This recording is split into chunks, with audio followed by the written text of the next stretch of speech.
Conversations with Bob and Sherry is where the extrovert artist meets the introvert engineer. It's where analysis intersects experience. Join us as we explore news and culture to better understand what's true and important.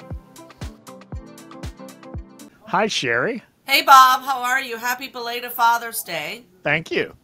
Yeah, we're doing our Father's Day at our house today because we're at work schedule. So, Excellent. So we're going to talk about fathers today and Juneteenth and Taylor Swift. Very good. For our audience, I just want to let you guys know I did a lot of research on Taylor Swift and Lady Gaga, so I'm all ready to share all that information.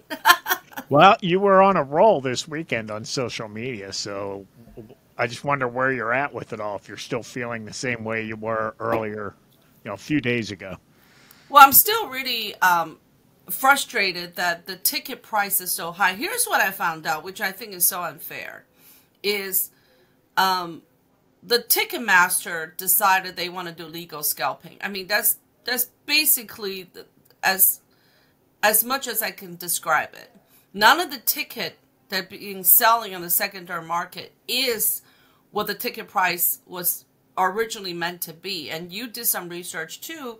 The original ticket that Taylor Swift and the promoters set out is anywhere between $45 to around $450, right? Right. So if you type in Taylor Swift concert on Google, what it first came up is not Ticketmaster, is VividSea, is StubHub, is the secondary companies that basically is gouging people for the popularity of the artist. The artists themselves are not getting that money. And my thing is these are little girls that want to go to these concerts. And I think as an artist that they really truly love their fans. They really need to ask for this legal scalping to stop. Yesterday on the 17th, I went on StubHub and Vivid Seats to look at the ticket price. The cheapest ticket is $900, and the highest ticket is $35,000. So what that means is these corporations have the ability to go out, buy millions of tickets out, so the fans themselves cannot buy the tickets, and they turn around and sell it for a high price. So I went back onto the website because Pink, which is another very popular female artist, and she's coming to Pittsburgh in August, and she will have her concert at PNC Park in August. There's already no more tickets out there, the true tickets. It's all secondary market. Even on Ticketmaster it says verified resale tickets. Now my thing is, it takes one concert. If you take one concert and all the fans says, we are refused to buy these secondary tickets on the market. We refuse it. It takes one artist, one concert. If they come into an empty stadium and let the secondary ticket sellers be stuck with these tickets, it takes one time and this will stop. Because it is not fair to the fans. And it's not fair to the artists either. When I was in high school, concerts were the big thing to do. And a concert ticket was typically $10 or $12. And I was trying to recall, I believe in many cases, it didn't matter where you sat, the price was the same. Mm-hmm. And if it was more, it might have been $20. But at that time, the music industry made money from record albums, CD sales. So this was still the time of record albums and cassette tapes. That was how they made their money. Concerts were merely a promotion. So when a band or an artist created a new record album, they would then tour. The tours were always coinciding with the release of a new album, and that was to promote sales. So people go to the concert, they get excited about it, they create a lot of buzz, people buy records, that's how they make their money. Then, of course, digitizing messed that up, and Napster, if you remember the Napster music sharing situation. And the music industry fought hard against that, but what they eventually did was their business model has now changed to where they make their money on the concerts, not on the music. So the actual sales of the music does not make very much money for the artist, but they make a lot of money touring. So ticket prices are much higher. They did discover that older generation, I believe started with, they were willing to pay a lot more money to see their bands from their childhood. So what you also see now that you never used to see are senior citizens touring. You know, you see these senior citizen rock Stones, stars. yeah. That never happened because once they were no longer a mainstream selling records, they just stopped touring. Right. Well, now, yeah, and that's also why you hear them. Bands will do a farewell concert, and then a couple years later, they'll do another farewell concert. Like The money Cher. is just too good. Yeah. But so the other thing that used to happen, if you went to a sporting event or a concert, there would be people who were selling tickets. They were called scalpers. Right. There's a movie, Fast Times at Ridgemont High. One of the characters is a scalper. And they would double, triple the cost of the ticket, but it was illegal. Right. So if you go to a concert or a sporting event, there would be undercover police arresting scalpers. I remember that. And the idea was they were ripping off fans and they were ripping off the promoters and the artists because they didn't have a right to that extra money. That was the belief. Well, now that with things like online selling, eBay, it probably started with eBay. I don't know if there was a law change, but they've essentially legalized scalping now because it's a big business. Because large companies can invest in blocks of tickets and resell them. What I don't know, though, is how many people are actually paying those prices relative to the fan. Now, I know that they have bots buying up tickets and things like that, but I believe there's a limit. I know as an individual, there's a limit to how many tickets you can buy. Now, do they have backroom deals with companies allowing them to buy more? I don't know. But those companies could potentially have people that they pay to go online and buy tickets for them, that kind of thing. But you mentioned the $20,000. Those are always out there. I don't know that anyone ever pays that. You know, there's a misnomer where people say they're selling for $20,000 on StubHub. Well, someone has them advertised for that price. It's not selling until someone buys it. So it's really the purchaser that determines the price of a ticket, not the seller. So the seller can put whatever price they want, but it's only what people are willing to pay that they'll actually sell them for. It would be interesting to find out, but I don't think a lot of people would want to admit how much money they shout out for this ticket, right? Because if you look at all the people that merge on Taylor Swift ticket, and I see a lot of videos and pictures, majority of the people I know are sitting in nosebleed seats, looking at a little dot. So, and as far as spending money to these events, I think me and my husband, you know, he's a musician, he's a fan of music, and we always had this discussion about spending money on concerts.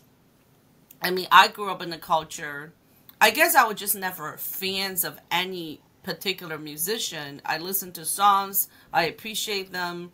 I remember my friends would go to a concert in Hong Kong, would bring flowers and toys for the celebrity, and it's always sold out show. In Hong Kong, these pop icons, they will sell out. They will have 30 days of, 20 days of music concerts in a particular stadium, because Hong Kong have 6 million people. So they do have enough people to draw from the market. And they will pay 300 Hong Kong dollars, and it's not expensive, but, as a teenager, it's something you pay to go. And majority of my friends would spend thousands of dollars because besides buying tickets, they will get flowers and toys. And one of the traditions is you throw flowers and toys to the stage. And I always laugh at them. I said, that person doesn't know who the hell you are. What do you think they're doing with the flowers? Why waste your money?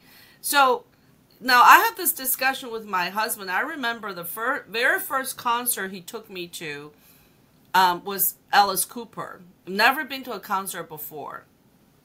Have no idea who Alice Cooper is. I thought he looks ridiculous. I'm standing in front of the speaker because he wants to be in the front. I couldn't hear for 4 days after that. And I'm like, I'm not going to another concert. Well, then, fast forward, we were just got married and we had a lot of financial, we were trying to save money and, starting businesses. And I was pretty financially stressed out on a day-to-day basis. And all of a sudden he come home, he says, well, we're going to the Van Halen concert. I'm like, I have no idea who they are. How much do we pay for these 2 tickets? And he told me he paid about $300 for 2 tickets. I flipped out. I was like, how are we wasting money? Where we go? So we go to the concert. There's nowhere to sit. You stand and you're watching 4 guys in jeans playing guitars and drums. I have absolutely no appreciation for it. So when we had this Taylor Swift discussion, I said, I don't understand. If you can watch this on television, get your music for free, why would people pay hundreds of dollars? And I know some of the people can't afford it to go. Will shout out money they could be paying for car payments and rent payments to go to this concert. Well, my husband's reply as American to a Chinese immigrant is that, you're just not a true fan. You just don't get it. You just don't understand. People spend money because they want to have a good time. Okay, I'm dividing the money I spend in 3 hours of good time. How much does that cost me per hour? And what could I utilize that money better for? So I think that's the difference between an immigrant from China, right, and never grew up in that culture, because we didn't grow up idolizing entertainers. Your parents always say, hey, you need to work hard, be successful, and do this. Idolizing entertainer was never part of our culture.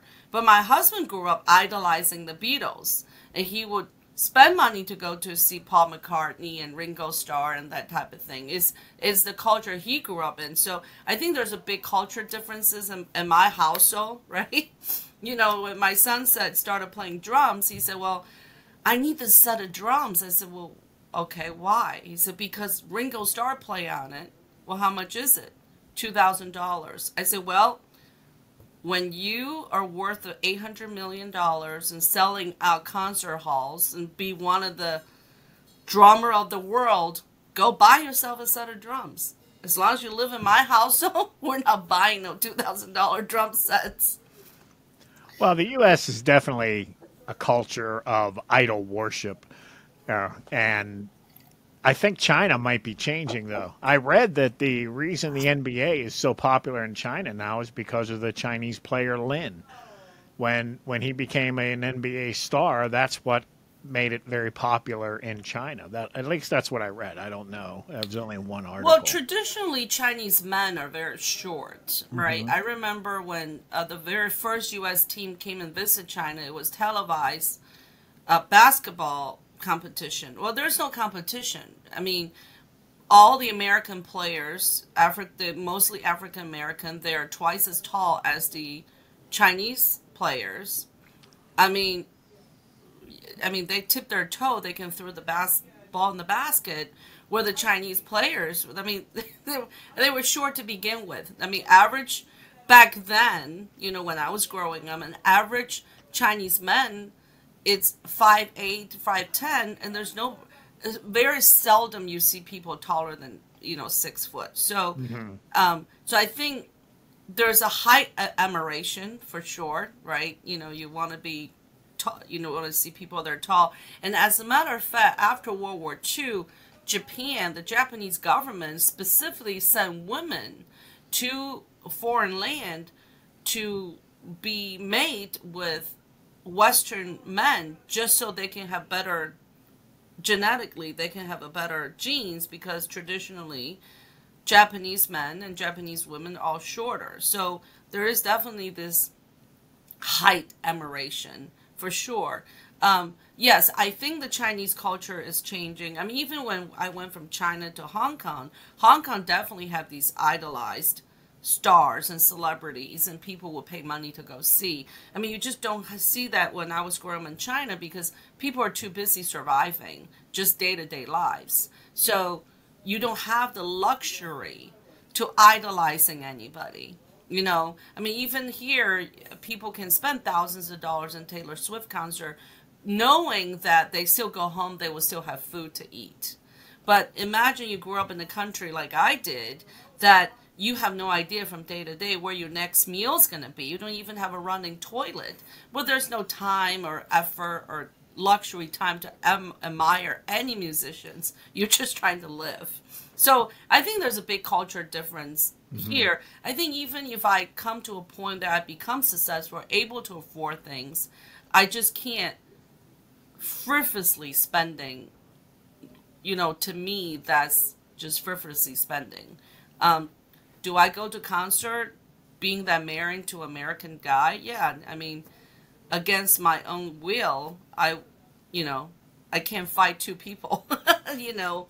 But we do put a limit. There is a limit, and I realize when you go to something you can buy directly from the box office is way cheaper because they do go by the ticket price. Well, when I was going to concerts in high school, it was all about the music and the band, and nobody went with their parents. There was no young person there with their parents. If there were very few and far between. Even back then, there was an event kind of hype around the event. It was a party, and but Right. we mostly, when you were there for the music and to observe the show, and we talked about details and things after. But now I feel like a lot of people go to these events so they can post on social media. And I don't necessarily want to minimize that, but like a FOMO kind of thing, the fear of missing out. Yes. So, at concerts, I saw a lot of high school age girls with their parents going to the show. Parents would never imagine now allowing their daughter to go alone, but that wouldn't have happened. When I was a kid, if a parent said, I insist on going with you, I would not have gone. And most of my friends would have been the same way. Nope, not going. Forget it. So there's I see this at hockey games and football games where the game is on. And when I'm in my seat, I rarely get up. I watch the entire game. There are people that are constantly up, down, up, down, up, down. They're, selfies, and they're this and that. Yes. The concession lines at Heinz Field, now Acrisure, are long throughout the game. It used to be they were long before kickoff. They were long during halftime. But if you needed something in the middle of the game or wanted something, you could go to the concession stand, go right up, get your beer, your drink, whatever, and get right back to your seats. There was nobody waiting in line. Everybody was watching the game. Yeah. Now, the lines are never short. There's a crowd of people always at the concession stand while the games are going on. And, so it's different. I think a lot of people, and I think it's affected season ticket sales too. In the Pittsburgh area, the Steelers had been sold out for decades through season tickets, and they reserved a small amount for people who weren't. Now there are a lot of games where they're just people. I think people will buy one or two games. They've done the experience. They're like, here I am. I went to a Steeler game, been there, done that. They don't go back. So, yeah, I don't know that people have as much appreciation for the music, the sport, and the things. I think there's a much higher weighting put to just being there because a lot of people are there. Absolutely. I mean, when I first came to Pittsburgh, I went to a hockey game, and actually I had the fortune to sit in the same box with Mario Lemieux. I have no idea who he was at the time. So I went to one hockey game and a couple hockey games in the box, and then a couple hockey games I was right up in front. So I have no desire to go to any other game if I can't really be in those two positions. And then I went to Steeler games. I know you love to be at the game. I felt like the best seat is in the house. I mean, in my own house. I can get up to go to the bathroom. I don't have to wait. I can go get a beer. I don't have to pay, $14. And you see a little dot. And the actual game itself, when you at the stadium, it's not that exciting because it's always I stop and go and stop. I didn't realize at the game they stopped for commercial time. Oh, yeah. And it's Yep. like, this is not what I thought it. So once I went to a couple games and, have to go through all that, I'm like, you know what? At my home, I can get up for a commercial. I don't have to watch this, commercial thing. So I'm not I don't like to go to live games. Let's just put it that way. It just, to me, is like at my best seats in the house. And so for the same reason, I don't go to concerts. You can go on, like Pink is coming to Pittsburgh, but she does have her concert special is on Prime. And I can sit and watch on Prime. I can see her face. I can, she talked behind the scenes of the production values. And I mean, for entertainment. So, like I said, I have this discussion with my husband. He goes, well, you just don't understand what it's like to be a fan. Like, I'm not a fan of any, probably nothing. I mean, perfect example, I love Phil Wickman, which is a Christian music artist. He has a lot of top 1 hits in Christian music. So the conversation with my husband said, well, you like Phil Wickman. Would you go to see one of his shows? I said, well, he's been to Pittsburgh. I looked at the ticket price. No. I can listen to her song on the radio. Way better. The good thing about football, it's easy for someone who doesn't know anything about football to watch it on TV. But the more you get into the game, there's a lot of depth and strategy and things that are going on that you don't have to know to enjoy it. But the more you watch, the more you get into it, the more you see. Part of the reason it's so good for beginners is, like you said, it's a start-stop. So they line up, they run a play, and then there's a break in the action. So on TV, they analyze the play. So they tell you everything that just happened. They give you different camera angles. They have an expert in football. They have a professional broadcaster. So to a casual viewer, you can follow along very easily. But I've been watching football so long, and I've been going to live games so long, it's frustrating sometimes for me to watch on TV because they don't show the whole field.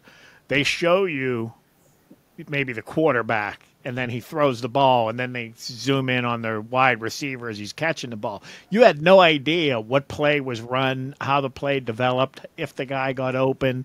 They'll try to show you that after the play, but it's frustrating. So when I'm at the game, I can see everything that's happening. I don't need the announcers to tell me what's going on. And live football to me is so much better than TV. That's because you're a true football fan. And I have to tell you, when I came to America, I realized something about why American football is so popular compared to soccer. Because the rest of the world is all soccer. America unique is that they are the only one who have American football. I mean, they're trying to develop football in other parts of the world, but it's still not. The rest of the world calls soccer football, but here they call. Right. And here's my theory about American football. Because Americans are very impatient. They want to see short-term accomplishment. Is all these guys is every 10 yard, oh yeah, it's 10 yard, every 10 yard. And when you score a goal, it's not one goal, it's 7 points. No, 6 points. And then you get the additional point at the game. So if you watch soccer, it's 45-minute long. It takes forever to score a goal. And sometimes you get out of game in 90 minutes, there's no goal scored at all. So that's not the type of thing American would like to see, right? Because it's like, I want the 10 yard, I want that accomplishment, I want a pat on the shoulder. I rushed 10 yards. And I'm like, well, that's perfect reflection of American culture. You turn everything into a weakness of American culture. What if the football is just a better sport? And if you're growing up with American football, to then go watch something that's so slow and so low scoring, it's like, it just doesn't measure up.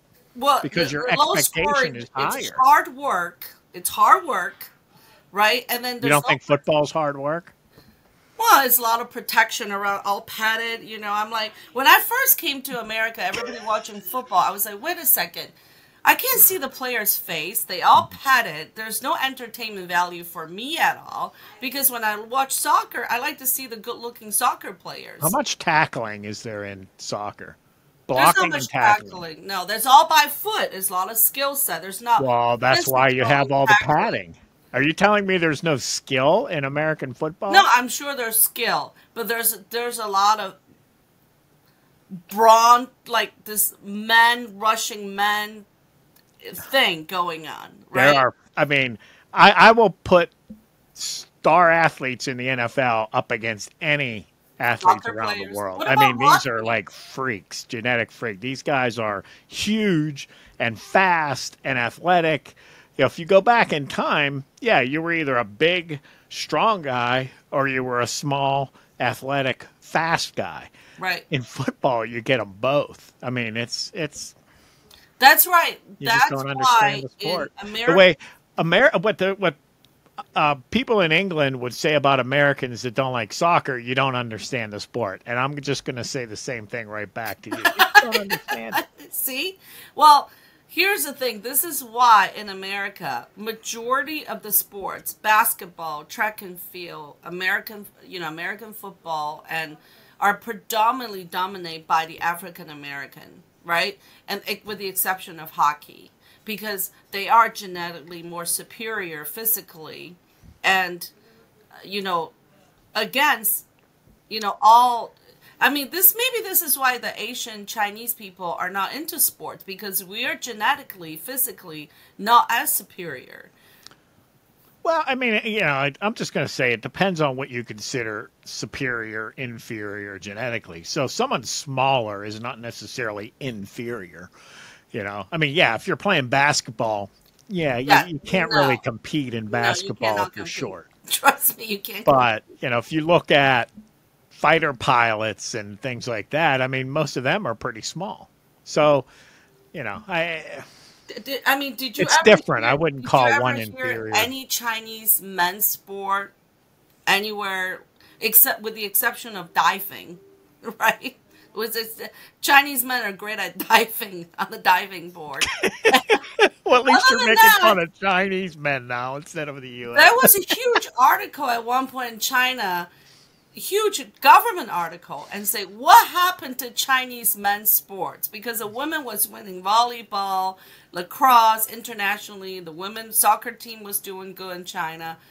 The men were just like, you know, I would argue on the battlefield, the smaller, the smaller, endurance, yeah, quickness, that's going to have an advantage. So, right. there's not a lot of hand-to-hand combat anymore where a larger person might have an advantage. So it's mostly based on the weapons and moving into position and things like that. So smaller, more agile, higher endurance people definitely have an advantage on the battlefield.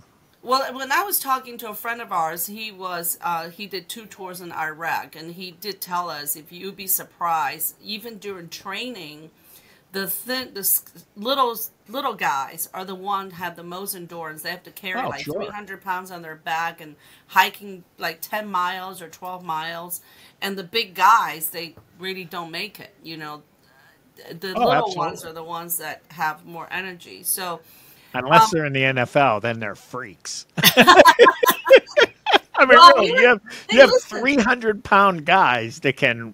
I mean, I'm not going to say they can outrun the smaller guys because they can't, Yeah. but they're not slow. I mean, they're quick. They have a lot of endurance. So Well, women's sport going to change a lot now as more and more trans women go into the women's sport. So eventually, you're going to see guys against trans women. That'd be interesting, right? I feel like I don't know that that's going to last. I actually think that's of all the culture war battles, I think that one's winnable. Okay. Well, I want to change the subject a little bit. So because this phenomena of Taylor Swift and all this concert, I did some digging on Taylor Swift and also looked up Lady Gaga because you got to wonder how did these people become so successful? They just didn't come out of nowhere, right?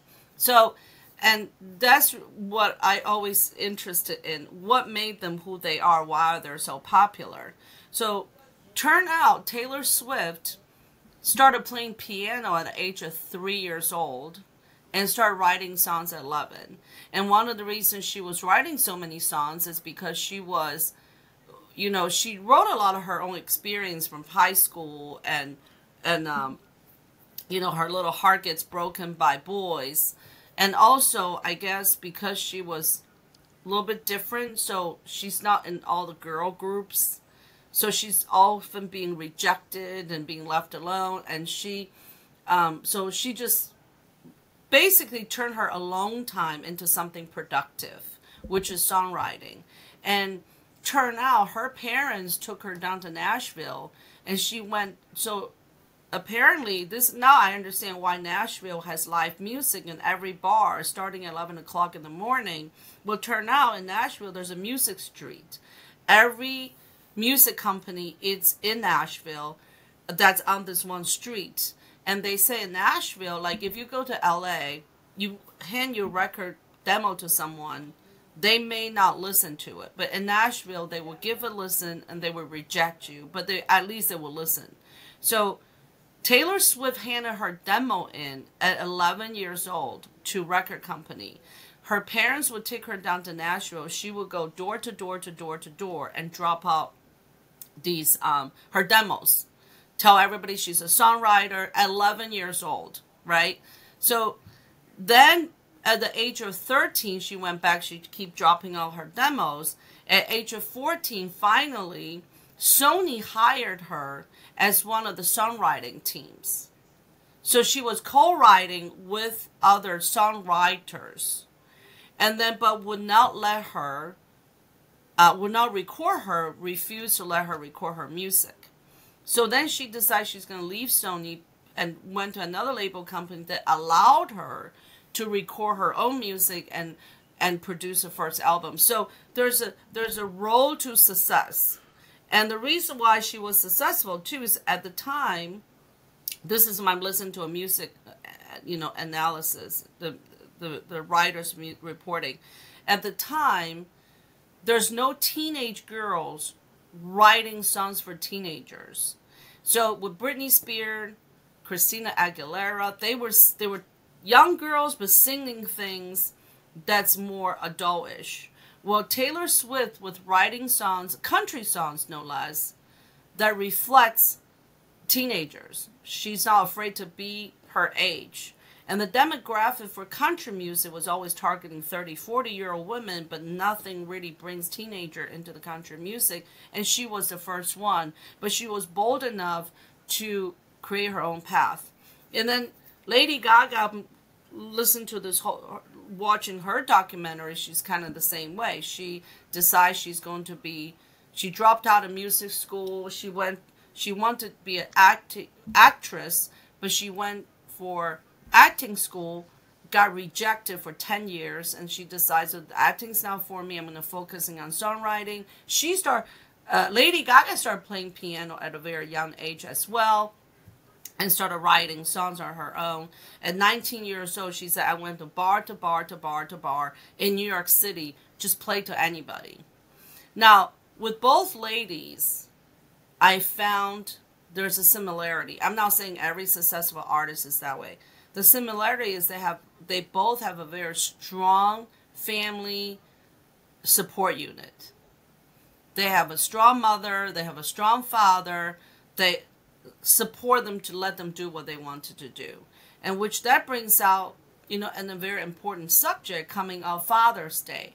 How important father is in the house, right? The important roles of a father. Scrolling shorts this weekend, I discovered a guy calling himself Prison Doctor. The name's a little deceptive. What he does, he's sort of like a motivational speaker, drill sergeant-y kind of a guy. And he talks to younger people, former gang members or former gang members. Mm-hmm. He gives talks, and he's trying to keep kids out of prison. So that's his mission.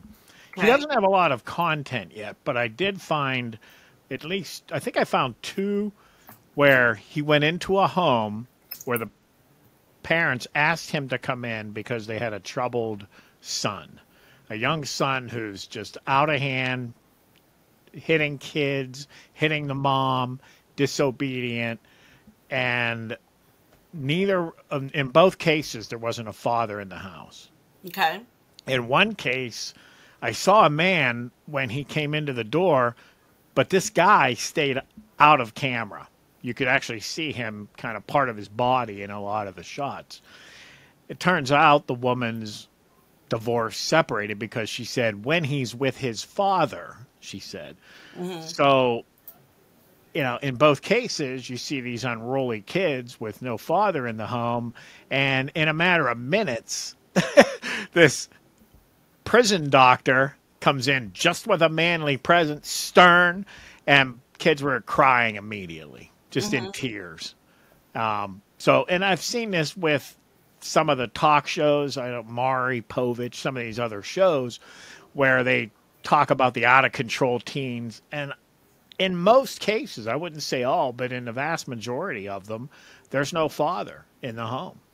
So there's a definite benefit to having a strong father, like you say, a strong mother. And I was talking with my daughter about some things this weekend. One of the problems we have big time as a society, if I talk about fathers and why they're so important and why we should value, invariably someone's going to come along and say, well, what about single mothers? And what about this? It's almost like, why can't we elevate a group of people without seeming to put down another group? I mean, that's really the engine of our society. So we're going to elevate, whether it's LGBTQ, black people, but there's always got to be other bad people that we then have to push down. And I think a big part of the problem we have with young boys today is because we were, as a society, focused so much on lifting up girls that boys in the school system and everything kind of got ignored and pushed down. Well, that may be actually shifting now, because it seems like most of the very young kids struggling with this gender identity ideology stuff are girls. It's affecting them much more than it's affecting boys. Well, no one's putting single mothers down, but let's take a look at why there's so many single mothers, right? It's because our government is pushing single mothers, single mother family, and our culture is saying you don't need a man in your life. Oh, yes, you do need a father, and you do need a man in your life. I see a lot of single moms. They do. Don't tell me. They say, well, I don't need a man. My kid doesn't need a father. No one ever says that. They're struggling. Why do they call it struggling single moms? If single motherhood is so fantastic, why do we say, oh, they're struggling, right? And then, I have a friend, she's a single mom, and she often says to me, well, I don't have a man in my house to help me. In her case, it was her choice to have a baby without a man, because she went out, she's a single female, and she went up and decided she's going to spend a lot of money to get a donor sperm and to have a kid, without thinking this child going to need a father figure at some point. So I'm not saying everybody's like that, and you have what happened with single moms, you have irresponsible guys, or there's some moms decide I can get more government benefit without a guy. The culture is not pushing for these nuclear family anymore, and the culture is not pushing for couples staying together. If I don't like something, I'm going to walk away. You've been married for 30 some years now, right? With 4 children. I've been married for 20 some years with 1 kid, and we can all say to you, there's many chances you get mad at each other, you get fight, but you have to somehow come back and compromise and make the marriage work. But the culture doesn't push that. The culture says, well, do what you want. If you don't feel like it, go walk away, regardless what the consequences is, So, I see my son's playing drums, loving Beatles, because his dad, my husband, loved the Beatles and playing like to play music, and it's a pleasure for me to watch those two. You know, my husband teach my son how to play the drums and being all in tune with the music. Now that I think my son gonna be any type of star, but it just having that father and son connection, I think it's very important. And then I'm not saying just my son is important and the mother comes in plays other roles. I mean, there's a balance in the household. You have 3 kids now. You're a grandfather of 4. I mean, it is very important to have that, you know, strong family unit. Yeah, I mean, there are a lot of factors, and this could go in a lot of different directions. But if I think of what's the number one main underpinnings of all these problems, it's the idea that sex and sexual expression and sexual identity is the most important thing about a person in their life. As a society, we've done that. It's at some point back to Freud, but it's made out like that's it. That's the ultimate thing. You know, express your sex, be free, you know, experiment, do whatever you want. Don't get hung up into this oppressive marriage situation. If it's not working for you, just go explore, go do something else. And that's the price that's causing a lot of the damage. Now, you know, I mean, I have nothing against single mothers. I think we as a society should support and help single mothers. One of the problems is when you give financial assistance to someone to say, well, if you're a woman and you have a child without a husband, then we're going to give you money.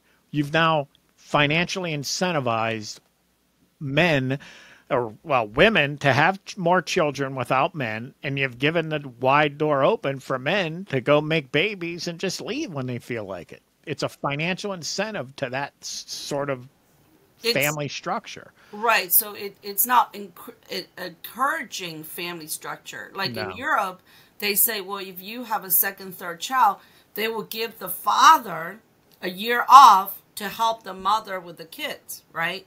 Now, that money is giving into a family unit. Yeah, I definitely think we should have to help single mothers. And I think I personally help my friend, you know, take the daughter and take her on camping trips and paying for it all.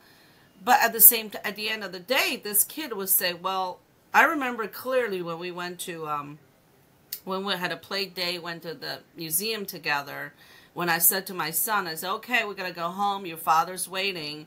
And this little girl who's way more mature than my son, I mean, we were talking about they were 2 years old. She said at 2 years old, she said, oh, so Brandon has a father too? Am I the only one? Then a friend of mine, her thing is like, yeah, when I decide to have this baby, I never thought about the father factor. I was like, oh, okay. So that's, I mean, this girl is growing beautifully and she's doing a great job with her. But there's always that void in your life that, you know, everybody else has. And how to explain, I mean, there's a lot of explanation to do. At the time I read a Time magazine article about single motherhood, and they said 60% of the kids, especially girls, growing up in a single mother household have some kind of issue dealing with relationships down the road with men. So, you know, that is something that I think is a very big topic. And like you said, we're not putting anybody down. I think everybody, single mother becomes single mother with various reasons, various consequences.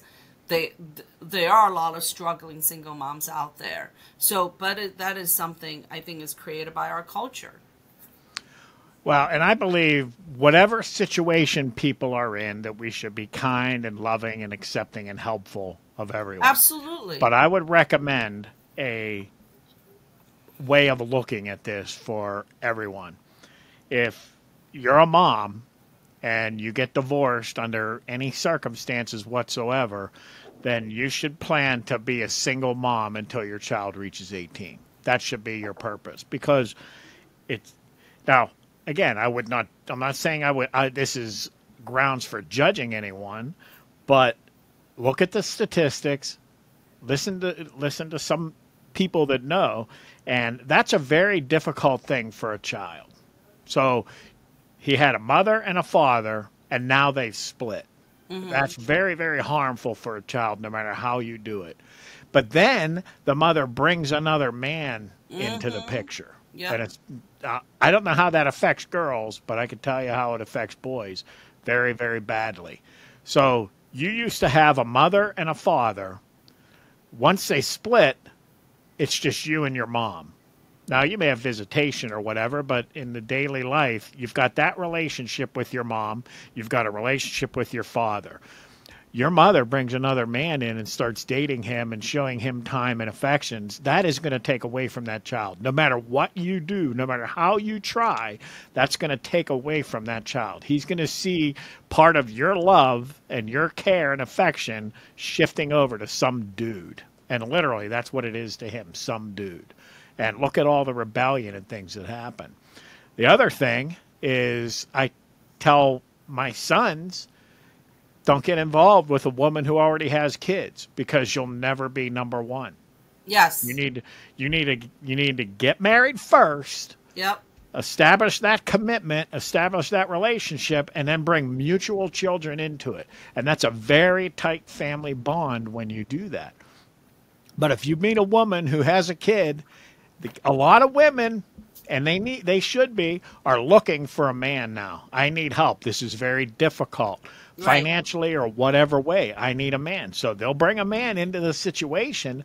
But guess what? A big part of the reason you're there is not because of her love for you, but for her need of you to help her raise this child, which, by the way, is not your child. Exactly. So you're Yep. always going to be...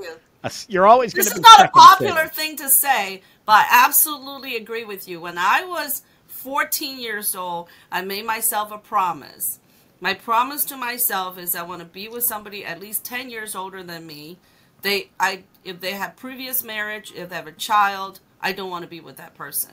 So if anybody walk into my life, regardless how much I like the person, if they have a kid, if they be married before, they're young, I don't even start to get interested, because those are my conditions. It is very difficult. And my husband, he's older than me, and he also experienced relationship with other women that have a kid. He said the one person he dated, he put out a love and affection to the 6-year-old girl, and her father was in jail for dealing drugs. Okay. And so this little girl kept saying to her, "You're not here to replace my father." So no, I'm not here to replace your father. But he said, my last straw, I realized I am nothing to this family, is Christmas comes, and this girl he was dating with a 6-year-old girl, which he poured a lot of love to, said, "You're not here to spend Christmas with us. This is a time just..." So he goes, "Oh, that's when I walked away." So we both came into the marriage with no previous baggages, right? I barely even dated before, and we both have no children. You come to a marriage, you create a child together, you do everything together, and the same thing. One of the things I have to tell you, I have a real admiration to my husband's aunt. She lost her husband. She was a beautiful girl, beautiful. And this is in the 50s. And she lost her husband when she had an 8-month-old baby, and I think my husband's cousin was 9 at the time, lost her husband. She never got married. She never dated. And when I talked to her about this, I said, "And Joni, why did you never get married? You were gorgeous. I mean, I bet you have a lot of suitors." She said, "I would never bring a man into my house with 2 children. I'm there to raise them on my own." And now she was a single mom, was under terrible circumstances, losing her husband so young, with a baby just born and a 9-year-old boy. But she says, "I'm raising these kids on my own," and she did a fantastic job. Both kids have great family. The youngest one, who never met the father before, is Randy's cousin. Married to a woman at a young age, have 2 daughters, and I mean, I admire somebody like that. I mean, she just refused to do that. But then I also have a friend that her husband, her ex-husband, was very toxic person, verbally abusive, physical abusive. She left him and did wind up marrying another man, and this man adopted her son as his own, and then they mutually had a baby. And they both came into the marriage with previous marriage and children, and they created a very successful family. So, but she insisted they will have a kid together, and that kind of really merged the family because everybody came together for the baby. So, I mean, I've seen both sides, but personally, yeah, I would never, like, for a while there, my husband's health was kind of iffy. And I thought, oh, if I become single, would I ever, would I be still so choosy? And I think you become even worse because now I'm not on my own anymore. I have a child to worry about, right? And then if you think about if I ever become a single mom with my son, I would never bring a man into my life that probably have other children because that becomes more of a conflict. So, right. Absolutely, I agree with you. It's not a popular opinion, but I absolutely agree with you. And I often tell my son, he's 12 years old, being that he knows so much, I put it in his head. I say, if you get somebody pregnant at a young age, before you commit to a woman, before you get married, I say, your life is over. That's why I tell him, your life is over. Don't go around, sleep around, you get a girl pregnant, you're done. Anyone listening to this, consider some of the things we're saying consider them as truths, as intellectual truths. Test them if you like. Do they want? But test them in your brain. Don't just let your feelings override, because the things we just said don't feel good. No. And when you meet someone, let's say you're a guy and you meet someone and you've been, lonely and wanting a woman, and you find an attractive woman and you really like her, and you find out she has 2 kids. Your feelings don't want that truth. Your feelings are going to override everything and say, I'm going to pursue this. This is going to be great. This is going to be wonderful. Those people don't know what they're talking about. And that's bad. That's allowing your feelings and your desires and your urges to run your life. And, that's just a bad thing. So how do you apply something like that? I would make it a rule, but if you meet someone, take it very, very slowly. Don't move in together. Date.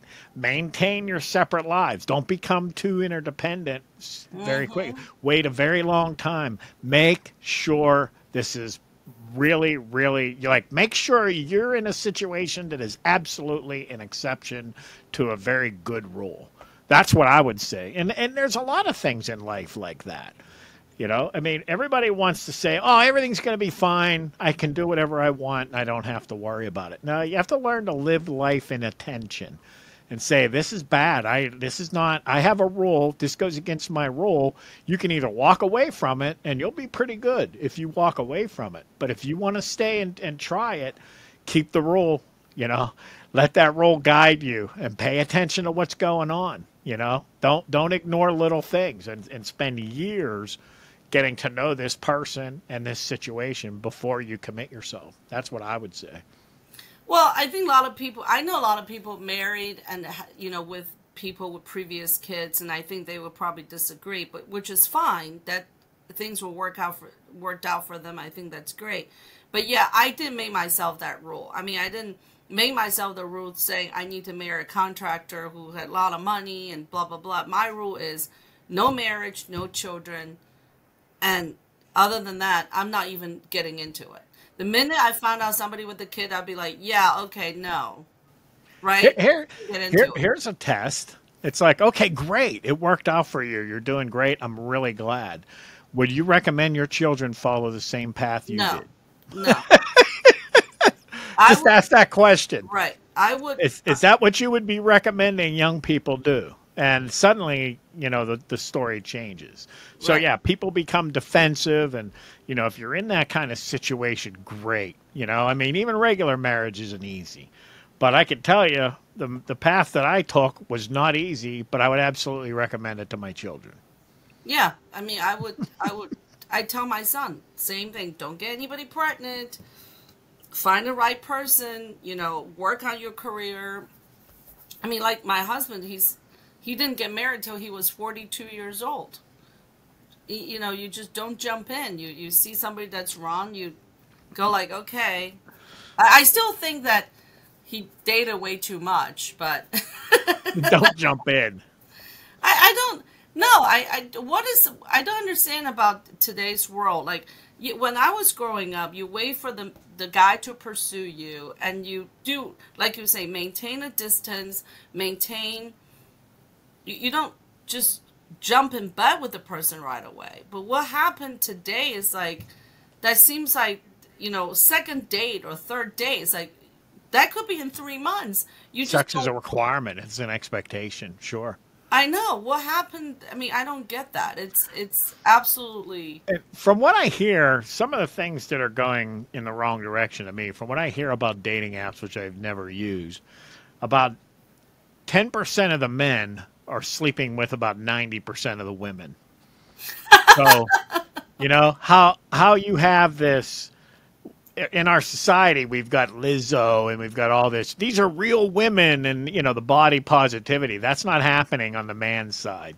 Mm-mm. On the man's side, there's the action stars. There's this model of what a man is supposed to be, and for the ones that don't measure up, a lot of the women, especially, insult them. They're beta. They're What's beta? incels. Are you aware of this name, incel? No. I don't know who came up with the name, but it's No. involuntary celibates. So the idea being they're these young men who can't get a woman, so they play games, they do whatever they do, and they complain about women all the time. So they're mocked. Yeah, And I'm made not fun on of. dating apps, so I don't know. I Well, don't. they're not part of dating apps. They're just part Oh. of the national conversation. So, But you're right, though. On the women's side, there's body positivity. You have all these overweight women that you say they're beautiful, yeah, attractive. you're I don't more see. than your physical appearance. Your Right. value is more than that. It's a big emphasis for women, not for men. Then why is that?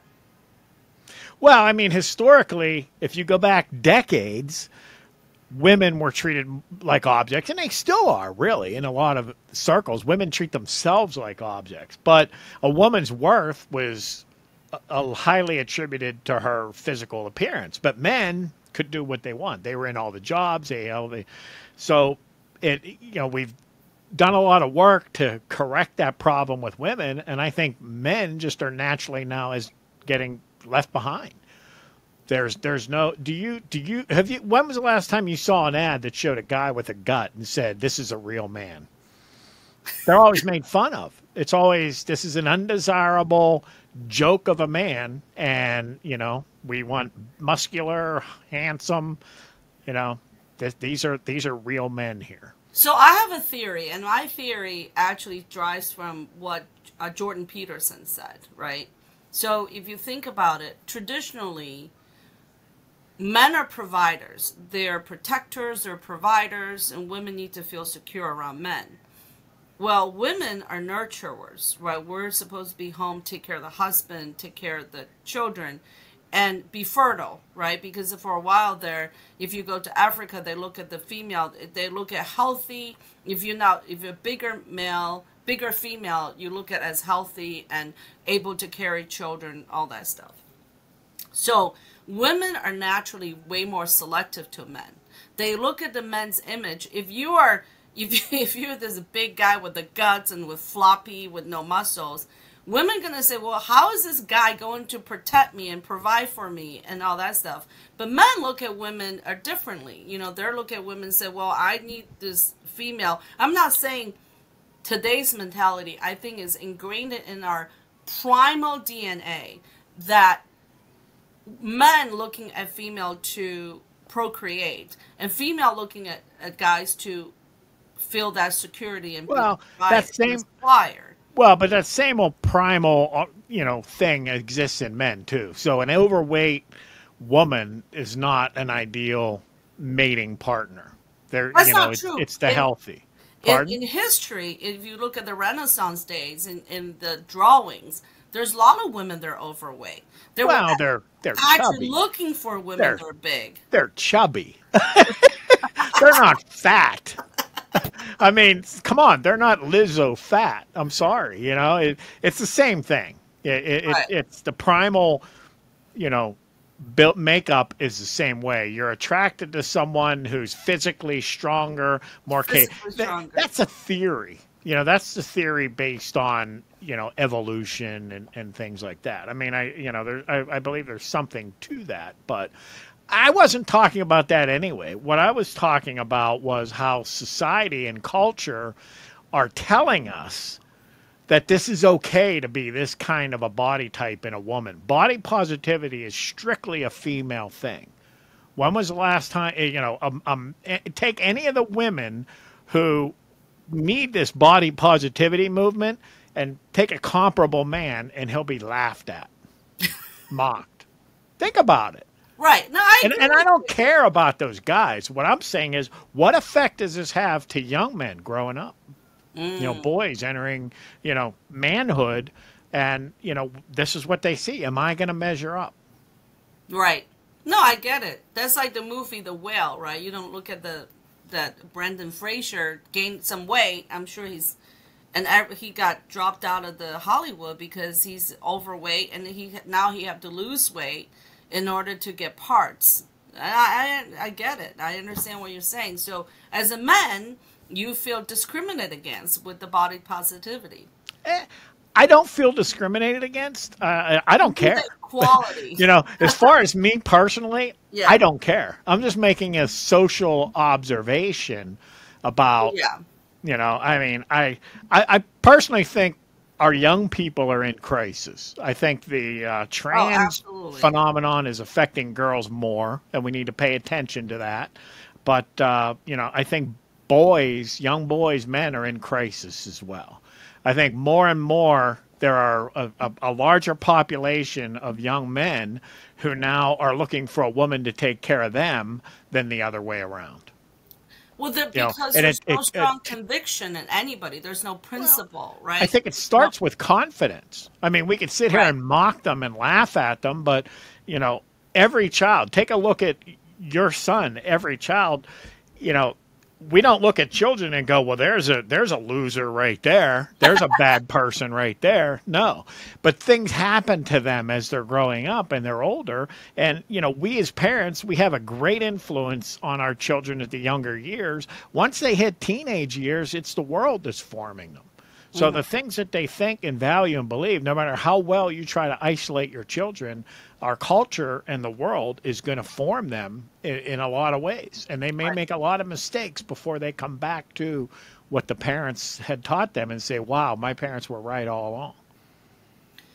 Well, that's what I'm saying is I'm expressing concern and actually expressing support for young men, older boys that are out there now, looking at, when you're a young man and you're looking at a family, say like mine, okay, we lived for decades, the financial struggle, the difficulty in building a family. How do you go from $15 an hour to being able to buy a house, 2 cars, and support kids? Right. That's an overwhelming proposition. If you don't have any confidence, I mean, to me, that's the number one thing that men and boys need is confidence. Absolutely. What is our culture doing to build confidence in men and boys? If anything, we're doing the exact opposite. We're eroding their confidence. Well, this is why one of the reason I, have this argument with my husband, and I think he's finally seeing the light a little bit here, is don't be afraid to expose your children to your struggles and let them see how you deal with it, right? One of the things that the big argument is, my husband's like, oh, when we fight, we need to hide ourselves. We can't let our son to see us fight. I said, wait a second. I need him to understand this is what happens in a marriage. You will have disagreements. You will have fights. But most importantly, after the fight, we put it back together, we still love each other, and we're moving on. Now, if your child never seen a couple fighting in a marriage thinking this is how the marriage is supposed to work. How are they going to a relationship and down the road in the marriage understanding one fight doesn't mean anything? It's a way of communicating, and you just get better and better as a couple. How does your children understand in a marriage you have to have fights, and the most important thing is how you put it back together? To build confidence, you have to allow your children to fail. By failing, the more important thing is getting back up and continue. But if you have this culture that starting from this child when he's a children, you're wonderful, great job. Oh, you clean up your room, that's amazing. You know, all these praises. And then once they get out to the real world, they realize, well, you know, it's not that easy. I had an employee tells me she thought her family was wealthy because her parents let them do whatever they wanted, gave them money for everything they wanted. And then once she gets older, because when you're a kid, your needs are less. As you get older and older, your needs are more, require more money to accommodate what you want. She said, then we realized we're not rich, we're broke. And she said to me, I was in complete shock. Well, how do you, I think in order for people to build confidence is to understand, like we said the last show, life is hard, but how do you deal with life's problems? And as you conquer each struggle, you become more confident of yourself. I can deal with this. That's not a problem. I can deal with that. That's not a problem. That's how you build confidence. You don't build confidence by constantly praising the kids, doing something minute and small. Great job, wonderful. This is the kind of culture we made these kids grow up in. And then when they grow up, they understand the world better. They're like, wow, we're not what we think it is. And they shrivel up. And that's why a lot of 30-year-olds still stay home with parents, right? Because they shrivel up. They don't know how to deal with it. When I was growing up, I can't wait to leave my parents. Well, yeah, same here. But yeah, our perspectives are a little bit different because you're still raising a son. So your focus is on your son and whatever's going on in the world, equipping him to excel and deal with that world. So I'm past that. That's my rear view mirror. And, now I have grandsons that I'm not personally raising. I have influence over, I spend time with, but I'm looking more as society as a whole. Right.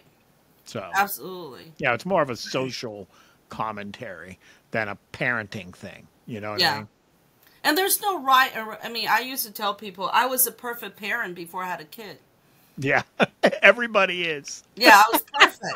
In my mind, my kid would never do X, Y, and Z. Then you become a parent, you're like, wow, I know absolutely nothing. You're learning as you go every day because your kid changes constantly, and you just have to try to figure things out, especially at the social media age when they have more information when their little brain can process. And I think it's a constant struggle. It's a struggle in general parenting as a whole. That's the reason no one should tell anybody how to parent. Yeah, we can look at the mass stats and say X, Y, Z, but every parenting situation is extremely unique. Yeah. And every kid's unique. Every kid's is unique. Absolutely. So, and, but when I was pregnant, my husband's like, oh, this is going to be the product of two of us. We're in trouble. And I have to tell you, 12 years old is very challenging. It's very challenging. Yeah, that's the reason I drink wine. Yeah. Hang in there. Yeah, so this is great. I think I've been enjoying, us being talk about a lot of things that's like culture and very down to earth. Yeah, me too. Yeah, very good. And this was spontaneous. I didn't really think much about what we were going to talk about. So well, I think I want to honor Father's Day, to all the fathers, and I would never stop preaching how important a father's role is for the kid's life. often say I grew up in a very complete family, even though we were struggling financially. My family went through a lot of struggles, but if you look at my father, who come from a mother and father family with 10 kids, they went through World War II, Japanese invasion, Cultural Revolution, and because my grandfather and my grandmother were so strong together, they raised 10 very strong children through those type of struggles. So money, materialistic, has nothing to do with it. If you have a strong unit of a parents, no matter how hard your struggles be, your kids will be okay. You know, just look at my father with 10 of his brothers and sisters. They all became very successful, you know, in the United States, and their children are very successful as well. So, I mean, this thing about degrading fathers, degrading men, I just don't understand why our culture do that and thinking it's okay. I think it's absolutely a disaster to do that, to not only to the culture, but to our children, to our future. Well, happy Father's Day. Thank you, Sherry. What did you get for gifts? Nothing. Actually, I think my youngest son got me a gift card. Okay. So I didn't even buy my father a gift. I guess we kind of moved, away from that. I think it's very interesting, you know, for Mother's Day. I had a picture. It says Mother's Day. I'm going to put it on our Facebook. Mother's Day is like steak dinner with champagne, and Father's Day's TV dinner.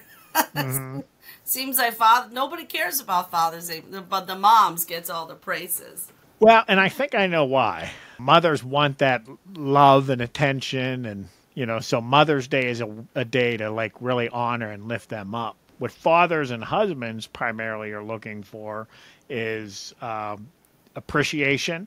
Yeah. So to be appreciated for the things that they do and who they are. Respect. They want to be respected as a man.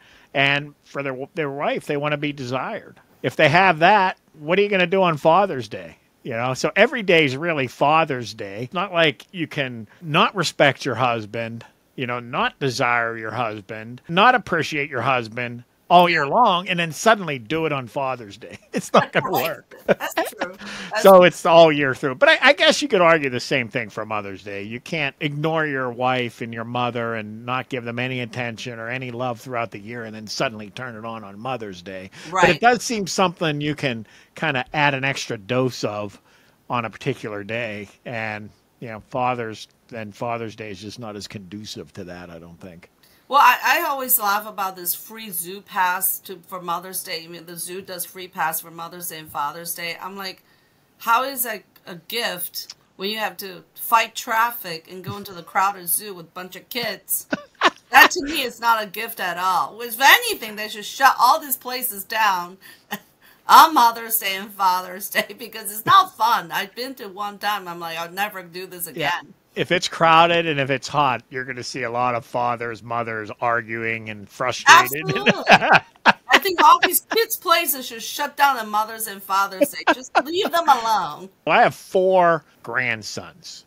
4, 6, 8, and 10. I had an only child for 7 years, and then we had 2 close together. And the 2, even though the first son was the easiest of all of our children, having 2 close in age was way more difficult than just 1. I mean, more than double. It was like exponential.